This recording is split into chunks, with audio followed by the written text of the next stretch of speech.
December 13 మార్గశిర మాస శుక్రవారం శుక్లపక్ష త్రయోదశి సాయంత్రం 6:17 వరకు తదుపరి చతుర్దశి.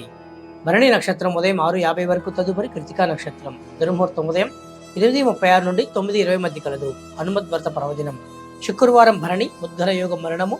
కృతికా నక్షత్రం ఛత్రయోగం రాజ్యలాభం కనుక ఉదయం 6:50 తర్వాత ప్రయాణాలు అనుకూలం.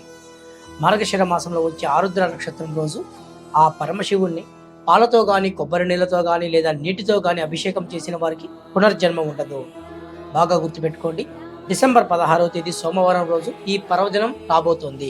అందరూ వినియోగించుకోగలరు. అదే రోజు రవి ధనుర్రాశిలోకి సంక్రమణ వలన ధనుర్మాసం ప్రారంభం కానుంది. మూలాకార్తి కూడా మొదలవుతుంది. శుభకార్యం గురించి వేచి చూస్తున్న మేష తులారాశి వారు అత్తివృక్షము కింద మట్టి ప్రమిదలో 3 ఒత్తుల చొప్పున అమర్చి ఆవు నెత్తితో దీపారాధన చేసి 108 ప్రదక్షిణలు చేస్తూ మహాలక్ష్మి అష్టకాన్ని భక్తి శ్రద్ధలతో జపిస్తే తప్పకుండా శుభకార్యం కలుగును. జై శ్రీరామ్.